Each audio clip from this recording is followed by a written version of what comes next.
चारों पुत्रों की शादी हो गई, विवाह हो गए।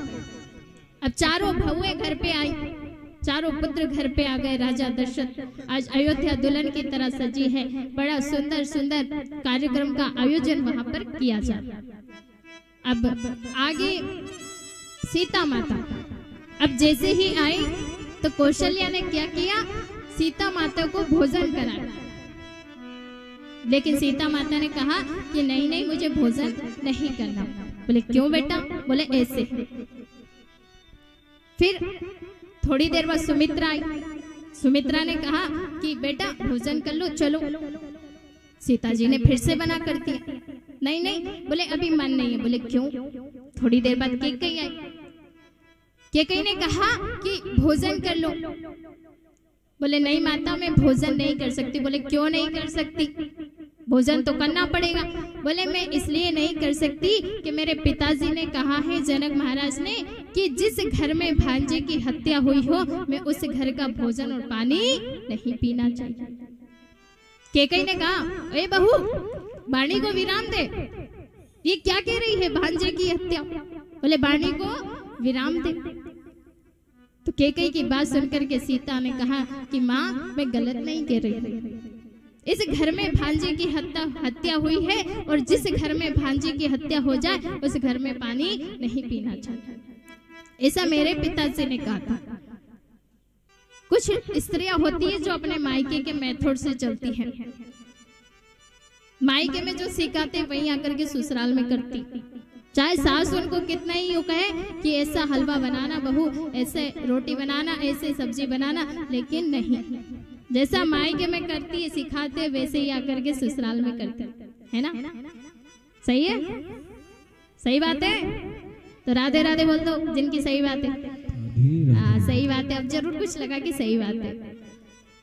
तो सीता मैया जब मना की, अब मना की तो राजा दशरथ के पास कानों में जाकर के आवाज पहुंची कि मेरी बहू सीता खाना नहीं खा रही, जानकी भोजन नहीं कर रही, क्या बात है?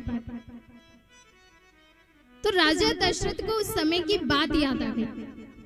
किस समय की? कि सीता कोई गलत नहीं कह रही है, बिल्कुल सही कह रही है। उस समय की जब बात याद आई, जब राजा दशरथ एक दिन शिकार करने के लिए गए थे। अब शिकार करने के लिए जब गए थे तो क्या हुआ था कि सरयू के तीर जल भरन को नीर, सरयू के तीर जल भरन को नीर, गए थे श्रवण कुमार, गए थे श्रवण कुमार। सरयू के तीर भरन को नीर, विपत्ति का मारा जल भरन को गया बेचारा। जल भरने के लिए श्रवण कुमार उस सरयू नदी के किनारे गए थे, लेकिन जो राजा दशरथ है उन्होंने शिकार करते समय ये नहीं देखा कि कौन क्या है, उन्होंने एक बाण चलाया। राजा दशरथ कहते हैं कि मैंने तो हिरणा जाना, नहीं श्रवण को पहचाना, और जल भरन को गया बेचारा। मैंने तो हिरण जान करके बाण लगाया, और जैसे ही हिरण को जान करके राजा दशरथ ने बाण चलाया, जाकर के उसके पास गए, और जैसे ही पास गए तो जाकर के देखा कि श्रवण को बाण लग गया। श्रवण को बाण लग गया। श्रवण ने कहा कि मामा जी भेद बताओ और मेरे माता पिता को जाकर के नीर पिलाओ। बोले मामा जी, मैं अब तुम्हारा मामा जी कैसे हुआ? तुम मुझे मामा जी कैसे बोलते हो? बोले एक बार मेरी माँ थी जो उनसे मैंने पूछा था कि माँ मेरे जो मामा हैं वो कैसे दिखते हैं?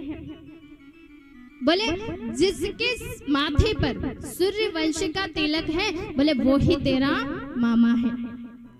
आज दशरथ जी के सिर पर सूर्य वंश का तिलक देख करके श्रवण कुमार कहते हैं कि मामा जी आप मेरे माता पिता को जाकर के भेद बताना, और मेरे माता पिता वहां पर बैठे और जाकर के उनको पानी पिलाना। श्रवण कुमार वहीं पर खत्म हो गए, मर गए, अपनी देह को त्याग कर दिया।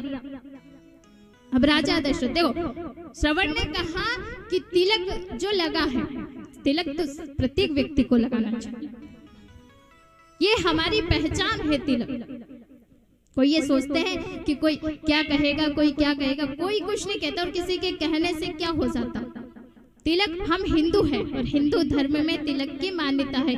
तिलक प्रत्येक व्यक्ति को लगाना चाहिए, माताओं को भी टीकी लगाना चाहिए और आदमियों को, पुरुषों को, व्यक्तियों को भी तिलक लगाना चाहिए। अगर तिलक पूरा ना लगा सके तो छोटी सी बिंदी लगा लो, पर लगाना जरूर चाहिए, क्योंकि ये कंपनी का एक ट्रेडमार्क है।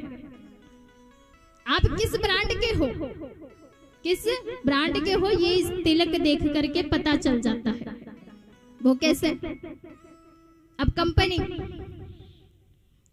हम जो तिलक लगाते, किसी ने त्रिपुंड लगा लिया तो समझो भोलेनाथ का भक्त है, किसी ने यू मार्ग लगा लिया तो समझो नारायण का भक्त है, किसी ने 3 बंदी लगा ली तो समझो फिर वो देवी का भक्त है, किसी ने काली बिंदी लगा ली तो वो समझो निम्बार्क वाला है। तिलक जरूर लगाना चाहिए, इससे पता चलता है कि आप कौन से ब्रांड के हो। और आजकल का मौत का भी पता नहीं कब आ जाए, कब हम ठोकर खाकर गिर पड़े और हमें मौत ले जाए। मौत का कोई पता नहीं है कब आ जाए, लेकिन जब हमें मौत आए तो राम का नाम नहीं निकले कोई बात नहीं, कृष्ण का नाम नहीं निकले कोई बात नहीं, लेकिन हमारे मस्तक पर अगर तिलक होगा और यम के दूत जब हमें लेने आएंगे तो यम के दूत हमारे तिलक को देख करके कहेंगे कि ये हमारी कंपनी का नहीं है, ये तो भगवान की कंपनी का है। तिलक जरूर लगाना चाहिए। अच्छी कंपनी का माल होगा तो अच्छी कंपनी में जाएगा, ऊंचा ऊंचा माल होगा, अच्छी कंपनी वाला माल होगा तो अच्छी कंपनी में जाएगा। और जो अच्छा माल नहीं होगा, जिसके मस्तक पर तिलक नहीं होगा, वो तो फिर कबाड़े वाले के पास जाएगा, यानी कि नरक में जाएगा। कहाँ जाएगा?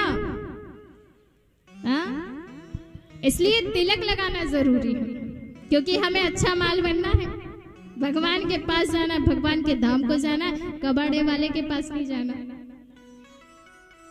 तिलक लगाएंगे तो भगवान के धाम को जाएंगे।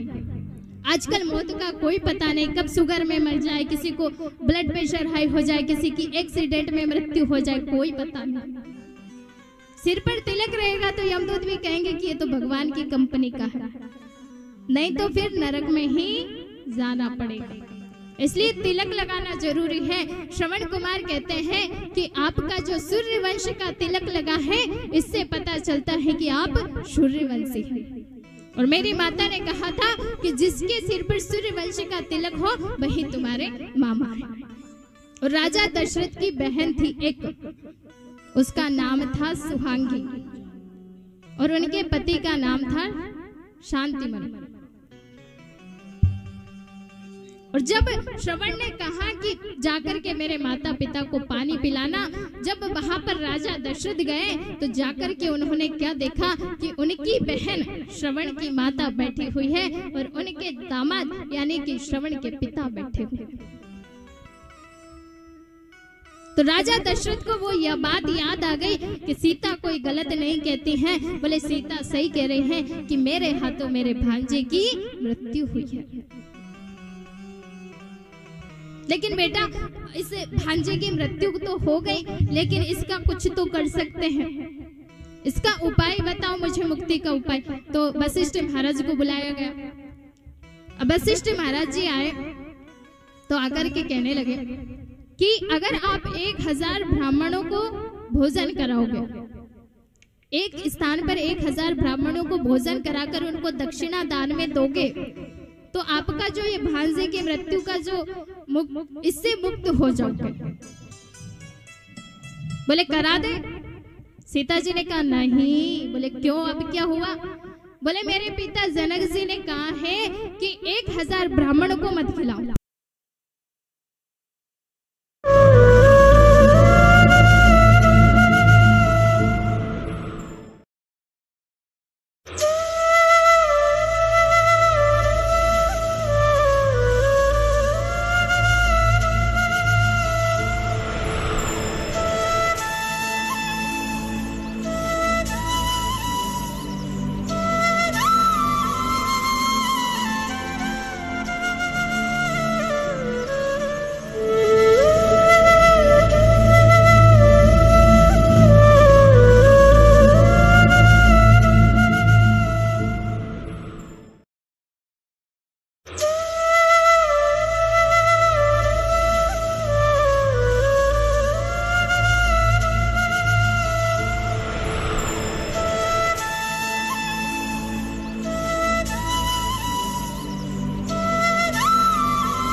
एक बार सभी प्रेम से बोले, बोलो वृंदावन बिहारी लाल की।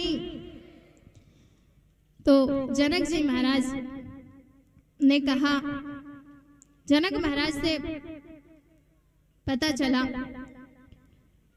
कि ब्राह्मण को भोजन कराओ, और एक ब्राह्मण को भोजन कराओ, और वो ब्राह्मण कैसा होना चाहिए? जिसने कभी भी किसी के घर का भोजन नहीं खाया हो और ना ही पानी पिया हो। ऐसा ब्राह्मण, अगर एक ही ब्राह्मण को हम भोजन करा दे और उसको दक्षिणा देके, तो फिर आपका जो ये पाप है ये मुक्त हो जाएगा। बोले ठीक है। अब ऐसा ब्राह्मण सब जगह ढूंढा। बोले कौन है ऐसा ब्राह्मण? ऐसा ब्राह्मण सब जगह देखा, पूरी अवध में देख लिया, सब जगह देख लिया, लेकिन कहीं पे नहीं मिला, क्योंकि ब्राह्मण तो आजकल भोजन सब जगह कर लेते। आपको मालूम है क्या? हाँ, नहीं मिलेंगे ही नहीं आजकल, तो पता कहां से होगा। फिर जनक महाराज को पत्रिका लिखी। बोले ऐसा ब्राह्मण कहाँ है जिसने ना भोजन किसी के घर का खाया हो, ना पानी पिया हो। तो जनक महाराज जी ने पत्रिका में लिख दिया,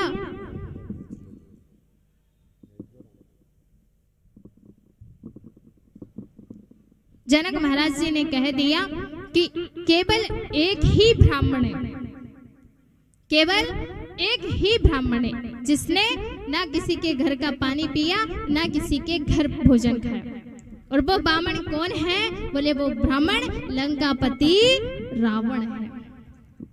कौन है? लंकापति रावण।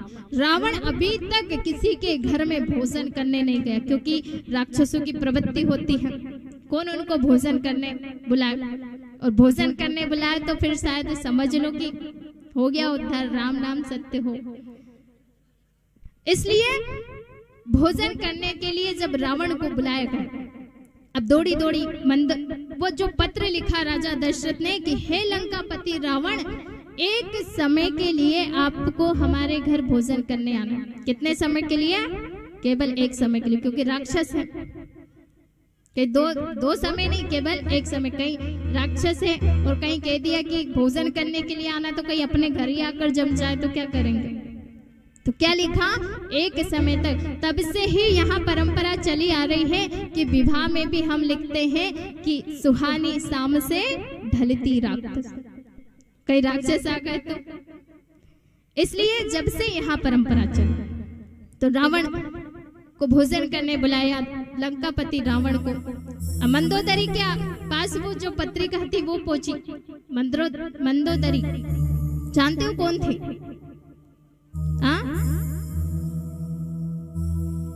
अच्छा, रावण की धर्मपत्नी। जब मंदोदरी के पास वो पत्रिका पहुंची, अब वो पत्रिका जैसे ही पहुंची तो बड़ी खुश हो गई कि आज मेरे पति को किसी ने खाने पे बुलाया, भोजन करने के लिए बुलाया। तो जाकर के जैसे ही लंकापति रावण की जय हो, लंकेश की जय हो। लंकापति रावण, आज बड़ी जय जयकार हो रही है, क्या बात है? बहुत जय जय बोल रही हो, कुछ तो बात है। क्योंकि पत्नी अपने पति की ऐसी जय जय नहीं बोलती, ऐसी जयकार नहीं लगाती, कुछ तो बात है। बोले अवध से निमंत्रण आया है भोजन के लिए, आपको जाना है। आप कभी किसी के लिए यहाँ नहीं गए, लेकिन अब तो जाना पड़ेगा। बोले ठीक है, मैं चला जाऊंगा। लेकिन रावण ने जो अपना सोने का मुकुट पहन रखा था, उस सोने को मुकुट को उतारा और उतार करके रख दिया। क्यों? आचार्य शुकदेव जी राजा परीक्षित से कहते कि परीक्षित देखो, सोने जब हम सोना पहनते हैं तो वो अहंकार का प्रतीक होता। रावण ने अहंकार को वहीं रख दिया कि राम जी से मिलना हो तो अहंकार नहीं चलेगा। वही रावण भगवान श्री राम के घर आए और भोजन किया। सीता माता ने भी भोजन ग्रहण कर लिया। अब आगे, क्योंकि जब विवाह करके आए तो खुश, सारी अवधवासी जो थे सब खुश